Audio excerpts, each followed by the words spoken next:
All right, so we're now at the point of the program, first break, where it's time to ask you the magical question. What do you expect Baker Mayfield to be in 2020, assuming it's a full 16-game season?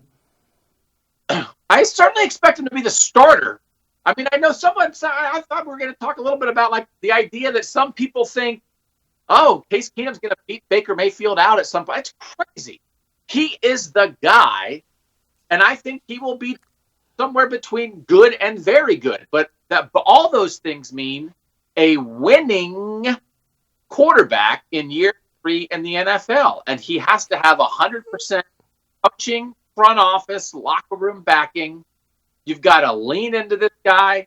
A great experienced backup quarterback. I'm all for it. But Case Keenum was 1-7 as a starter last year. The year before, they gave him the job in Denver. He was 6-10.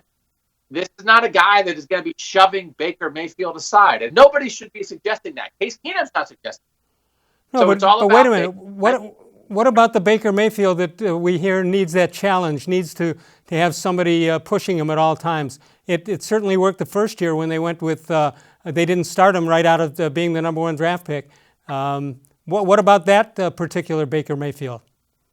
So I get that, right? But I also think you need, I've said a lot of times, when you draft a quarterback number 1, part of what you get is that quarterback knows he has the backing of the organization. And there's a fine line between being pushed and looking over your shoulder.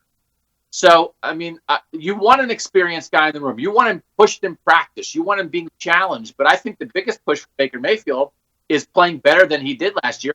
He knows that wasn't the real him. So, good having a good backup quarterback.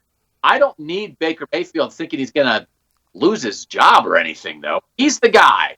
And I think he can succeed knowing he's the guy. We know Baker likes the chip, but I think his chip this year is, I wasn't my best last year, and we weren't our best, and that should be enough. All right, Jake-Delhomme, the former NFL quarterback, had this to say on CBS Sports Radio. He said, "Don't be surprised if you see Case-Keenum come November if Baker struggles. I don't think they'll be afraid in the least bit to put in Case. Baker was not drafted by this regime, and he's taken over. That has taken over. If he does play well, I'm happy for him, but if he struggles, don't be surprised if Keenum takes over." You know, that's a lame take as far as I'm concerned. That's low fruit hanging, right? Lame. Good word. I know Jake-Delhomme, I don't know, he was in a Super Bowl or whatever. Lame. That was a lame take, there Jake. You go. All right. Because maybe wasn't, he's the type of quarterback this regime would pick, though. Right. I mean, the whole thing is Baker Mayfield and Case Keenum are kind of similar. Except, guess what? The secret is Baker Mayfield is better than Case Keenum. I mean, that's just crazy off-season ding-dong talk. That's the new name of this show, Ding Dong Talk. We got it. More sports and more ding-dong talk.